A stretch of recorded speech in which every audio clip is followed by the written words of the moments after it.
नमस्कार। आज आप सभी जुड़े हुए हैं सपाट बयानी से। साहित्य, कला, संस्कृति और राजनीति पर केंद्रित यूट्यूब चैनल सपाट बयानी में आज हमारे साथ हैं भारतीय खाद्य निगम क्षेत्रीय कार्यालय कोलकाता से। हमारे साथ हैं प्रबंधक राजभाषा रीना पांडे जी, आपका बहुत बहुत स्वागत। हमारे साथ हैं वरिष्ठ अनुवादक धर्मेंद्र साव जी, उनका भी बहुत बहुत स्वागत। और हमारे साथ और एक अतिथि जुड़े हुए हैं, आप हैं भोला साव, वरिष्ठ अनुवादक। इस प्रकार आज हम अनुवादक साथियों के साथ बैठे हुए हैं एक विशेष मुद्दे को लेकर कि आखिर ग्रेजुएट क्या करे।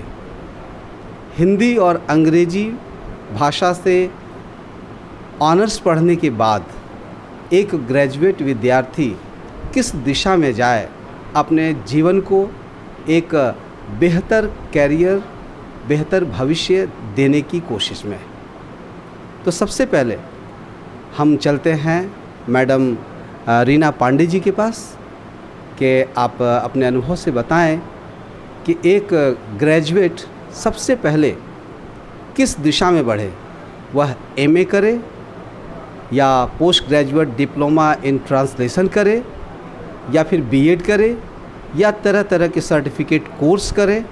आखिर किस दिशा में वह आगे बढ़े कि उसके जीवन को बहुत जल्द एक सही दिशा मिल पाए। आप दिशा निर्देश करें कि एक ग्रेजुएट करे तो क्या करें। शुक्रिया अजय जी। बहुत ही आपने बहुत ही हॉट सवाल है आजकल के युग में। सबसे बड़ी बात है कि मैं जब आई थी तो उस समय का एक ट्रेंड था कि सीधा ही पढ़ो। घर के लोग बोलते नहीं तो एमए बीए वगैरह करो, पीएचडी करो या जैसे। खैर मैं जब आई यहाँ तो मैं ग्रेजुएशन के बाद ही मुझे ये जॉब मिल गई। मुझे भी कभी कभी लगता था नहीं सीधी रास्ते पे ही जाना चाहिए, मुझे भी पीएचडी करना चाहिए ये वगैरह। पर आज जब स्थिति देखती हूँ, खबरें पढ़ती हूँ और देश काल की स्थिति मैं देख रही हूँ, मुझे लग रहा है कि अगर हम सीधे लाइन में जाते हैं तो हमारी एक वो करियर की उम्र ख़त्म हो जाती है। तो मुझे जहाँ तक ऐसा लगता है कि मतलब हमें एक जॉब ओरिएंटेड कोर्स के तरफ ही जाना चाहिए और ये शुरुआत होगी आपकी ग्रेजुएशन, क्योंकि ग्रेजुएशन ही एक ऐसा मोड़ है जिस मोड़ से आपकी लाइफ टर्न होती है। मैं यही कहूँगी कि आजकल के बच्चों को ऐसी दिशा उनके बड़े समझाएं ताकि वो ग्रेजुएशन के बाद ही अपना कोई जॉब ओरिएंटेड इस तरह का लाइन पकड़े जिससे वो जॉब में जा सके और एक अच्छी आमदनी उनके लाइफ, उनके जीवन यापन के लिए वो कर पाए। कि ग्रेजुएशन ही वह मोड़ है जहाँ से एक विद्यार्थी को अपने भविष्य के लिए गंभीर हो जाना ज़रूरी है। और दूसरी जो बात रही कि जॉब ओरिएंटेड कोर्सेज़ की ओर बढ़ना बहुत ज़रूरी है, और नहीं तो एमए पीएचडी जैसी डिग्रियां लेते लेते उम्र निकल जाती है। ये बहुत मार्के की बात है। और इन्हीं दो मार्के की बातों को आधार बनाकर अब हम चल रहे हैं वरिष्ठ अनुवादक धर्मेंद्र साव जी के पास कि आखिर वह जॉब ओरिएंटेड कोर्सेज़ या वह डायमेंशन क्या क्या हो सकता है और उस दिशा में कैसे विद्यार्थी बढ़े। ग्रेजुएशन के बाद यदि आप कम्पिटिटिव की दृष्टि से देखेंगे तो इनको दो भागों में यदि बांटते हैं, एक होगा जनरल कंपटीशन, दूसरा होगा कंपटीशन फॉर स्पेशलाइजेशन, अर्थात किसी विशेष तैयारी के साथ। तो सबसे पहले हम चर्चा कर लेंगे जनरल कंपटीशन।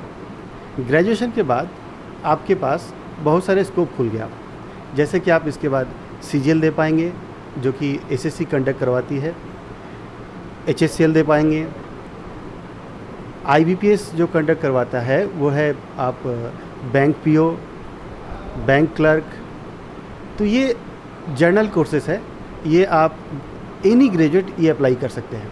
इसके अलावा भारत सरकार की जो बड़ी बड़ी कंपनियां हैं पीएसयूज़, उसमें जो क्लर्क का पोस्ट निकलता है, उसमें एचआर का जो पोस्ट निकलता है, उसके लिए भी रिक्वायरमेंट केवल ग्रेजुएट चाहिए, मतलब एनी ग्रेजुएट। इसके अलावा एम्स जो कि भारत सरकार के अधीनस्थ मेडिकल संस्थान है, इसके अलावा आईआईटी जो कि टेक्नोलॉजी का जिसको ये कहा जाता है। तो इन सारे क्षेत्रों में आप यदि जर्नल से तैयारी कर रहे हैं तो यहाँ आपके लिए खुला हुआ है। अब आपको कंपटीशन इतना ज़्यादा है कि इसको निकालना टफ होता है। यदि आप अपने कंपटीशन को थोड़ा लाइट करना चाहते हैं कि आपका कंपटीटर कम हो, तो उसके लिए कुछ आपको अलग से विशेष पढ़ लेना होगा। जैसे कि यदि आपको लाइब्रेरियन का कोर्स कर लीजिए, आप स्टेनोग्राफी कर लीजिए। स्टेनोग्राफी यदि कर ले, स्टेनोग्राफी एक ऐसा क्षेत्र है कि इसका स्कोप बहुत ज़्यादा है। यदि आप स्टेनो सीख लेते हैं तो इसके लिए आपका एक रूट खुल गया, इसका कंपटीशन आपका कम गया, क्योंकि जो स्टेनो सीखा है वही अप्लाई कर पाएगा। इसके बाद यदि आप यदि पढ़ करके कुछ अलग करना चाहे, स्पेशलाइजेशन की तरफ जाना चाहे, एमबीए वगैरह करना चाहे, फिनेंस से करना चाहे, तो उसका अलग है। अब सर से बात हो रही थी, सर बता रहे थे कि हिंदी से ग्रेजुएशन करने के बाद क्या स्कोप है, क्या क्या है। तो मैं आपको बता दूं कि हिंदी ही एक ऐसी विषय है जिसमें स्कोप ज़्यादा है, संभावनाएं ज़्यादा है दूसरे विषयों की तुलना में। इनको भी मैं दो भागों में बांटना चाहूँगा, एक शिक्षक की तरफ, टीचिंग की तरफ, और दूसरा राजभाषा की तरफ। यदि आप टीचिंग को अपना प्रोफेशन यदि बनाना चाहते हैं तो फिर इसके लिए ग्रेजुएशन ही काफ़ी है। आप वहाँ बीएड कर लीजिए, बीएड करके आप अप्लाई करिए। आप बहुत सारे ऐसे स्टेट स्कूल है जहाँ आप प्राइमरी सेक्शन के लिए भी अप्लाई कर पाएंगे। आप एग्ज़ाम क्रैक करने के बाद उसके बाद आपको वो डीएलएड करवा देते हैं, वो राज्य सरकार, वो उनका दायित्व होता है करवा देना। तो आप इसके लिए तैयार हैं। ग्रेजुएशन के बाद यदि आपको लगता है कि आपको कुछ विशेष स्पेशलाइजेशन की तरफ कुछ तैयारी करना है, राजभाषा के क्षेत्र में जाना है, तो फिर आप मास्टर डिग्री करके उसके साथ एक डिप्लोमा कर लीजिए, फिर आप उसके लिए तैयार। चलिए जी, कुछ जोड़ना चाह रही हैं मैम? मैं धर्मेंद्र साहू जी ने जो कही एक बात कि मतलब आपका स्कोप देखना है कि अपनी हिंदी में क्या स्कोप है, तो इसी बारे में मुझे बस याद आया, मैं वही शेयर करना चाहूँगी अपने दर्शकों से। मैं जब पढ़ती थी तो मेरे फैमिली से यही था कि तुम सीधा पढ़ो, एमए करो, पीएचडी करो, ग्रेजुएशन वगैरह करो, एमए करो, फिर पीएचडी, जो भी एमफिल करना चाहो करो। तो मेरा सब्जेक्ट था हायर सेकेंडरी के बाद पॉल साइंस। मैंने पॉल साइंस ऑनर्स लिया हुआ था और साथ में मैंने रखा हुआ था हिस्ट्री और हिंदी, और एडिशनल मेरा अंग्रेजी था। तो उस समय मेरे जो स्कूल के हायर सेकेंडरी स्कूल के एक टीचर थे, तो मुझे कहा कि रीना क्या हुआ, किस में ऑनर्स लिया? तो मैंने कहा सर मैंने पॉल साइंस में ऑनर्स ले लिया। वो सर अभी गुजर गए हैं, लेकिन आज मैं जॉब पाई हूँ तो लगता है कि उन्हीं की देन है।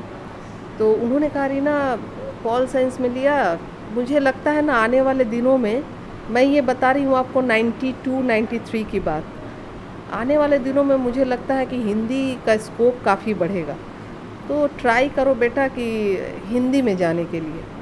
पता नहीं क्यों मुझे लगा, उनके बातों में बहुत दम लगा। मैंने यूनिवर्सिटी में जाके बात की, तो मैंने ग्रेजुएशन पॉल साइंस में की ऑनर्स, लेकिन उसके बाद ही उनसे मेरी मुलाकात हुई थी। तो उन्होंने कहा कि बेटा करो तो एमए हिंदी में ही करो। मैंने वही किया। मैंने क्या किया, अपने कैलकाटा यूनिवर्सिटी से मैंने स्पेशल केस के हिसाब से मैंने हिंदी में मैंने एमए किया। और सच मानिए, जब मैं पार्ट 1 मैंने पास किया, तब मैंने ये भारतीय खाद्य निगम का ऐड देखा था, तो मैंने अप्लाई कर दिया। और मेरा पार्ट 1 का रिज़ल्ट आउट भी नहीं हुआ था, तब तक इसका एग्ज़ाम हो गया। और मैं पूरे ईस्टर्न जोन में जो ये हुआ था एग्ज़ाम एफसीआई का, उसमें 5 लोगों को मिला था, जिसमें मैं वेस्ट बंगाल से हम लोग 2 लोग थे, मैं थी और एक गोड़ियाहाट की एक लड़की थी। तो अब देखिए, पार्ट 1 पास करते करते मुझे एफसीआई की जॉब मिल गई, इंटरव्यू हुआ, रिटन एग्ज़ाम हुआ, मुझे ये जॉब मिल गई। और यहीं रह के मैंने पार्ट 2 का भी मैंने पढ़ाई की। तो आज लगता है ना कि उस समय सर अगर नहीं बोले होते तो आज मैं पॉल साइंस ऑनर्स होती और एमए भी कर लेती होती है, या कहीं ट्यूशन पढ़ा रही होती। तो इसलिए मैं कह रही हूँ हिंदी में स्कोप बहुत ज़्यादा है, अभी भी, आने वाले दिनों में तो और ज़्यादा होगी। बिल्कुल सही बात है कि हिंदी में यदि 92 में इस तरह से संभावनाएं दिख रही थी, और उस समय एक साधारण सी सलाह को मानते हुए मैडम ने आज इस मुकाम को हासिल किया है।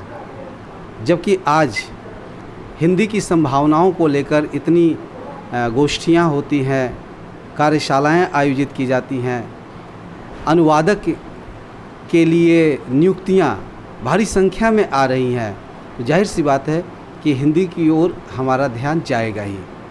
अब हम आगे बढ़ रहे हैं हमारे साथ जुड़े वरिष्ठ अनुवादक भोला साव जी के पास।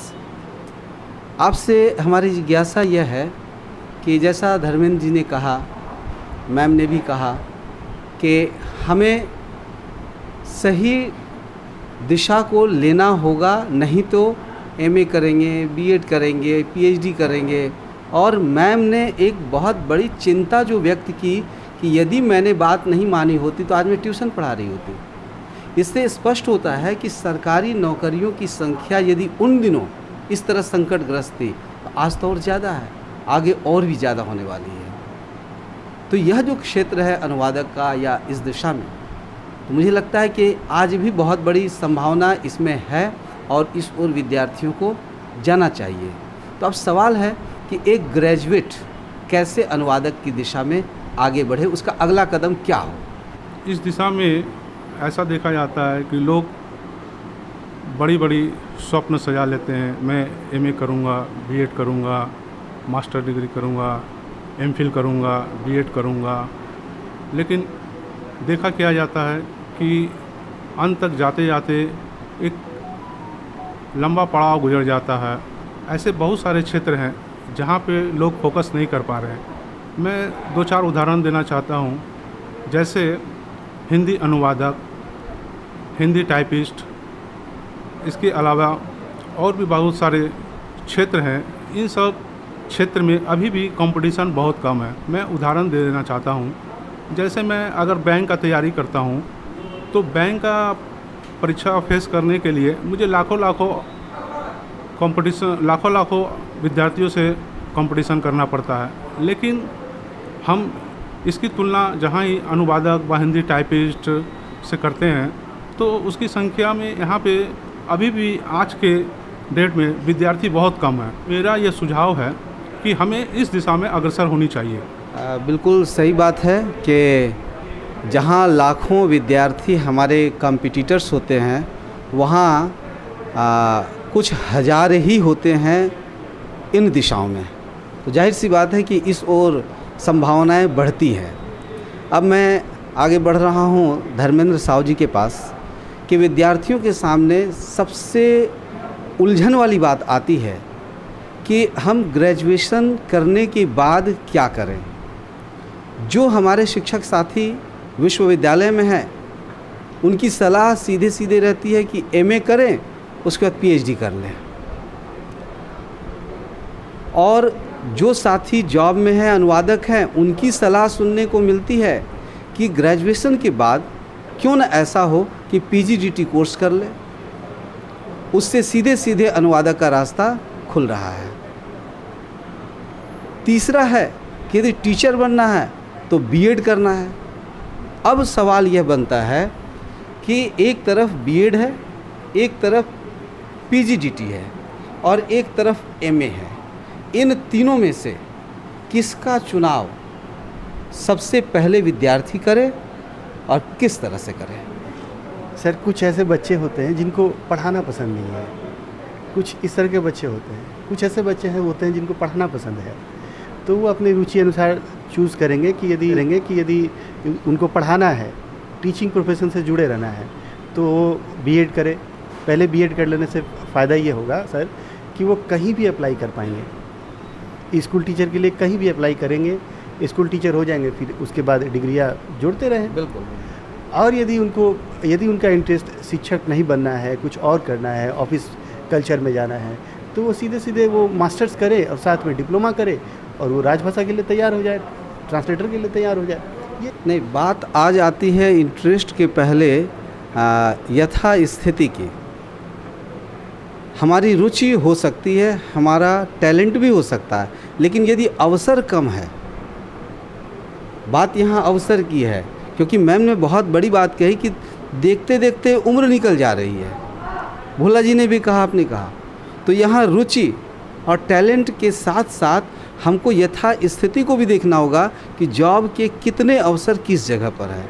यदि हम इस दिशा में व्यावहारिक नहीं होंगे तो फिर हम संकट में पड़ जाएंगे। अब ये सवाल बनता है कि आपने कहा कि यदि टीचर बनना है तो अच्छा है कि ग्रेजुएट होते ही सबसे पहले हम बीएड कर लें, ताकि हम कहीं भी एक्सटेंशन में कहीं ना किसी जगह अप्लाई कर पाएंगे और कुछ जुगाड़ कर लेंगे अपने लिए। ये एक उपाय आता है।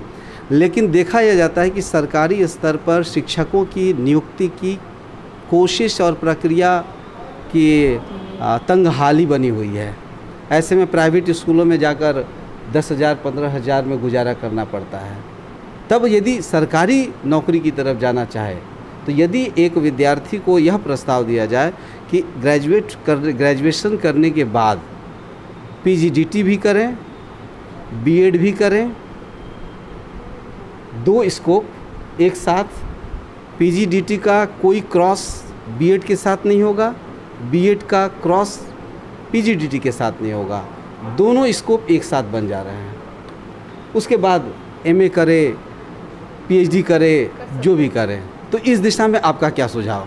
बीएड करने के लिए कम से कम कोई भी प्राइवेट स्कूल हो व गवर्नमेंट कॉलेज हो, कम से कम उनको 1,00,000-2 लाख रुपया खर्च करनी पड़ती है। लेकिन इसकी तुलना जब हम पीजीडीटी से करते हैं तो वहाँ पे बहुत कम पैसा में ही वो कोर्स आसानी से किया जा सकता है। 4200 रुपया, लगभग 5,000 में वो कंप्लीट हो जाता है और उसके साथ ही उसका स्कोप खुल जाता है। और आज के संदर्भ में देखा जाए तो बहुत सारे अध्यापक का पोस्ट सिर्फ हम अपने राज्य स्तर पर ही सीमित रहता है। लेकिन जब हम ट्रांसलेशन या राजभाषा की बात करते हैं तो ये सारे देश से हम जुड़ सकते हैं, हर राज्य से जुड़ सकते हैं, हर क्षेत्र से जुड़ सकते हैं। तो मुझे तो लगता है कि पीजीडीटी कोर्स करना बेहतर होगा इस क्षेत्र। एक एफसीआई के ट्रांसलेटर वरिष्ठ मैं यहाँ अधिकारी हूँ। इसके हिसाब से मैं जो देख रही हूँ आने वाले दिनों में हमारे केंद्र सरकार के कार्यालय या आपका जो हमारा ये है PSUs है, इन सब जगहों में ना ट्रांसलेटर का बहुत डिमांड होने वाला है। स्टेनोग्राफर, जो धर्मेंद्र ने कहा, स्टेनोग्राफर इंडिया में बहुत ही कम है और इसका भी डिमांड होने वाला है। एक हमारा जैसे कि ट्रांसलेटर बहुत जगह लगता है, हमारे जो विदेशी मंत्रालय हैं वहाँ भी लगते हैं, वो बहुत ज़रूरी होते हैं। जो विभाषिया होते हैं उनकी बहुत डिमांड होती है। और इसके साथ साथ मैं बताऊँ बीएड कोर्स भी करना बहुत ज़रूरी है, क्योंकि टीचर का तो कभी डिमांड ख़त्म ही नहीं हो सकता। अगर आज टीचर है वो रिटायर करेंगे तो कल तो नया फ्रेश रिक्रूटमेंट आपको करना ही है, तो टीचर का भी डिमांड आने वाला है। लेकिन अगर हम ऑल इंडिया बेसिस पर देखें तो मुझे पीजीडीटी में करना बहुत ज़रूरी है। मतलब ये ग्रेजुएशन के बाद ही इसमें चले जाना चाहिए। जी, पीजीडीटी की तरफ हमारा ध्यान ज़्यादा जा रहा है तो इसकी भी एक लाचारी है। एक और बहुत ही संवेदनशील मुद्दा है जिसे मैं रखना चाहूँगा, विशेषकर हिंदी पट्टी में जो लड़कियाँ ग्रेजुएट हैं उनके लिए एक उम्र हुई नहीं कि माता पिता की चिंता होती है कि शादी कर दें। अब ऐसी स्थिति में वह क्या करें, किस दिशा को चुने? अब नौकरी को टारगेट करें या नौकरी की दिशा में अपने भविष्य को अनुकूल बनाए? सिर्फ अनुकूल बनाने की भी सोचे तो क्या करें? तो एक ग्रेजुएट लड़की को लेकर यदि मैं यह कहूँ कि पीजीडीटी भी करे और बीएड करे, दोनों एक साथ कर सकते हैं, कहीं कोई टकराव नहीं है, क्लैश नहीं हो रहा है। लेकिन बीएड यदि कर ले, जंगल में भी शादी हो जाए, माता पिता शादी करेंगे, जंगल में भी शादी कर दे, तो वहाँ भी एक छोटा सा स्कूल रहेगा। और विदाउट बीएड कहीं किसी स्कूल में एज अ टीचर किसी की पूछ नहीं हो रही है। तो पीजीडीटी है नौकरी की दृष्टि से निकटतम सुरक्षा, और भविष्य को यदि कुछ सुरक्षित करना चाहते हैं तो मेरे सामने एक बात दिखती है कि यदि लड़कियां पहले बीएड कर ले तो कहीं भी से कम अपने टैलेंट को, अपने विद्यार्थी जीवन को यदि सचमुच में क्रिएटिव बनाना है, सही जगह पर लगाना है, पेमेंट भले ही बहुत ज़्यादा ना हो, यदि खुद को इंगेज भी रखना है तो बीएड निकटतम एक डिग्री बन जाती है कि किसी तरह यदि कर ले तो वो कहीं न कहीं एक स्कूल में अपने को इंगेज कर सकती है और अपने जीवन में एक जॉब सेटिस्फेक्शन भी लाने की स्थिति में आ सकती और है। ऐसा कोई जी। स्कूल है जहाँ हिंदी नहीं पढ़ाई जाती है? भारत के किसी भी कोने में चल जाइए, वहाँ हिंदी एक विषय के रूप में है। चाहे वो तमिलनाडु हो, चाहे वो केरल हो, चाहे वो पश्चिम बंगाल हो, 5 to 8 यहाँ भी बांग्ला मीडियम में पढ़ाई जाती है। तो हिंदी का स्कोप सब समय बना है। कि हमने यह स्पष्ट देखा कि हमारे सामने दो स्थितियां हैं। एक है PGDT, post graduate diploma in translation, जिसका कल्चर कलकत्ते में इतना अधिक है और जहां से बिलोंग करते हैं हमारे दो वरिष्ठ अनुवादक यहाँ बैठे हुए हैं, भोला साहब और धर्मेंद्र साहब। एक रिसर्च का विषय है कि भारत का शायद ही ऐसा कोई कोना है जहां गौरीपुर, हाजीनगर का कोई विद्यार्थी ट्रांसलेटर ना हो। यह एक रिसर्च का विषय बन गया है और उनके मास्टरमाइंड हैं हमारे साथ हमारे धर्मेंद्र साहु जी। इनके अनुसार चलने वाले या इनके गाइडेंस में चलने वाले विद्यार्थियों में यदि 1000 अनुवादक नियुक्ति प्राप्त करते हैं भारतवर्ष में तो 350 इनके होते हैं। यह प्रचार नहीं है बल्कि अनुवाद का एक कल्चर है जो पूरे बंगाल में अभी तक नहीं आया है। हम शिक्षक बनेंगे आर्ट्स पढ़ करके, यहाँ तक हम सोच पाते हैं और बहुत सोचे तो हम प्रोफेसर बनेंगे, जो एक सपने की तरह हो जाता है। क्योंकि अब विदाउट PhD, जैसे विदाउट B.Ed टीचर नहीं बन सकते हैं, विदाउट PhD हम लेक्चरर नहीं बन सकते हैं। और PhD की प्रक्रिया जितनी लंबी है उतनी चुनौतीपूर्ण है, कठिन भी है। हालांकि इसको करेंगे हम, लेकिन नियरेस्ट यदि भविष्य को सुनिश्चित बनाना है तो B.Ed और PGDT करने से 2 दरवाज़ों में से मैं समझता हूँ एक दरवाज़ा आधा खुल जाता है और एक दरवाज़ा पूरा खुलता है कि टीचर हम कहीं भी बन सकते हैं। और उसके बाद फिर हम MA करें और अनुवादक की दिशा में आगे बढ़ सकते हैं। तो फिलहाल इतना ही। बहुत बहुत धन्यवाद हमारे साथ बने रहने के लिए वरिष्ठ अनुवादक भोला साहु जी का। हमारे साथ है धर्मेंद्र जी और हमारे साथ आज सौभाग्य प्राप्त हुआ हमारे लिए विशेषकर सपाट बयानी के लिए कि भारतीय खाद्य निगम क्षेत्रीय कार्यालय कोलकाता की प्रबंधक महोदया हमारे साथ हैं, जिनका व्यक्तिगत अनुभव आज हमें सोचने को मजबूर करेगा कि यदि मैं सिंपल करती जाती BA, उसके बाद MA, उसके बाद कोच, तो शायद उम्र बीत जाता और मैं ट्यूशन पढ़ाती रह जाती। ये इतनी बड़ी सच्चाई है कि आज एक ग्रेजुएट ही नहीं, मास्टर डिग्री प्राप्त विदाउट B.Ed, विदाउट PGDT छात्र के लिए रोजगार का माध्यम है। अपनी बेरोजगारी को दूर करने के लिए ट्यूशन पढ़ाते हैं, कोचिंग देते हैं। और दूसरी ओर वे भी इतने अनजान हैं कि वे चूँकि B.Ed नहीं किए हैं, PGDT भी नहीं किए हैं, इसलिए अपने विद्यार्थियों को इस दिशा में मोड़ नहीं पाते हैं और फिर एक बेरोजगार की पीढ़ी तैयार कर रहे होते हैं। सपाट बयानी की आज यही सपाट बयानी है कि ऐसे शिक्षक साथी, ऐसे ट्यूटर साथी कम से कम अपने जैसे अपनी अगली पीढ़ी, अपने विद्यार्थियों को बेरोजगार पीढ़ी में बदलने से रोके, उसे सही दिशा दे। अपनी ज़िंदगी 30 वर्षों की हम बिता चुके हैं, वह बीत गई है, लेकिन आने वाले अपने विद्यार्थियों को B.Ed और PGDT इन 2 दिशाओं का परिचय कराएं, उन्हें संस्कारित करें ताकि निकटतम भविष्य में वह अपने जीवन को एक ठोस ज़मीन दे पाए और उसका जीवन लगे कि हाँ पढ़कर कुछ मिला। नहीं तो हम प्रेमचंद का वह कथन याद करते रहेंगे कि पढ़ते रहने से सिर्फ डिग्रियां मिली लेकिन नौकरियां नहीं मिली।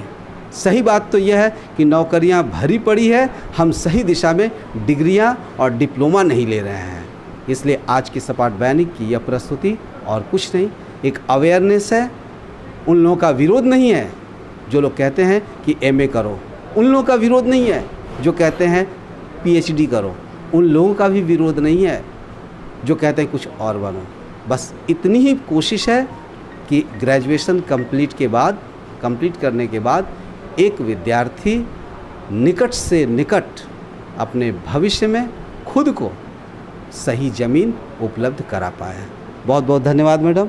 और हम फिर मौका मिलेगा जुड़ेंगे, और हमारे अन्य अनुवादक साथियों को भी और हमारे दर्शकों को विशेष धन्यवाद, और उनके प्रति हमारी विशेष उम्मीदें हैं कि आपने बहुत कुछ सुना और आज रोज़गार की जो स्थिति है उस दिशा में बहुत ही व्यावहारिक चिंतन के साथ हम जुड़ पाएँ, आगे भी जुड़े रहें। बहुत बहुत धन्यवाद।